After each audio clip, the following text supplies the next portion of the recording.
কোটা সংস্কার আন্দোলনে নিহত শাহজালাল বিজ্ঞান ও প্রযুক্তি বিশ্ববিদ্যালয়ের chemical engineering and polymer science বিভাগের শিক্ষার্থী রুদ্র সেনের নামে বিশ্ববিদ্যালয়ের প্রধান ফটকের নাম শহীদ রুদ্র তরুণ ঘোষণা দিয়েছেন বিশ্ববিদ্যালয়টির কোটাবিরোধী আন্দোলনকারী শিক্ষার্থীরা।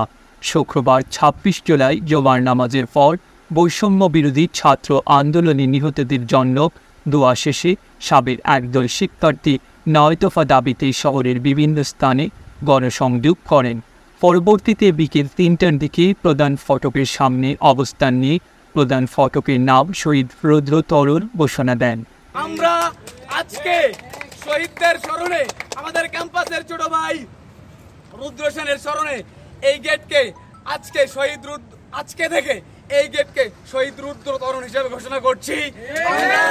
আজকে থেকে শাহজালাল বিজ্ঞান ও প্রযুক্তি বিশ্ববিদ্যালয়ের এই গেটকে শহীদ রুদ্র তরুণ ঘোষণা করছি।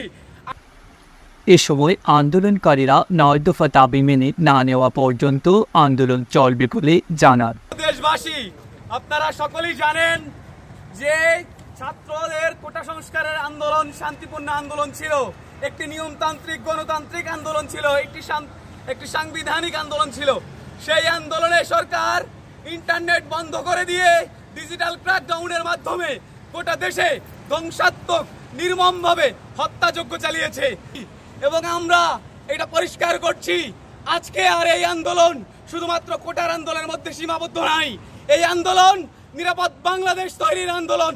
যতক্ষণ না পর্যন্ত প্রত্যেকটা শহীদ ভাইয়ের রক্তের হিসাব দিচ্ছে, যতক্ষণ না পর্যন্ত প্রত্যেকটা আহত মানুষের রক্তের হিসাব দেওয়া হচ্ছে, যতক্ষণ না পর্যন্ত আমাদের উপর যতগুলো মামলা দেওয়া হয়েছে তুলে নেওয়া হচ্ছে, যতক্ষণ না পর্যন্ত আমাদের যাদেরকে গুম করা হয়েছে গ্রেপ্তার করা হয়েছে তাদেরকে ছেড়ে দেওয়া হচ্ছে, ততক্ষণ পর্যন্ত এই আমাদের আন্দোলন চলবে। যতক্ষণ না পর্যন্ত আমরা ছাত্র সমাজ জনতার সাথে মিলে যে ৯ দফা দিয়েছি, এই ৯ দফা যতক্ষণ না পর্যন্ত আদায় হচ্ছে আমাদের সংগ্রাম চলবে। চলমান কোটা বিরোধী আন্দোলনে গত ১৮ জুলাই পুলিশের ধাওয়া থেকে রক্ষা পেতে বিশ্ববিদ্যালয় সংলগ্ন এলাকা সুরমা আবাসিক এলাকার খাল পার হতে গিয়ে পানিতে ডুবে প্রাণ হারান chemical engineering and polymer science বিভাগের ২য় বর্ষের শিক্ষার্থী রুদ্র সেন। তিনি দিনাজপুরের পাহাড়পুর এলাকার সুবীর সেনের ছেলে।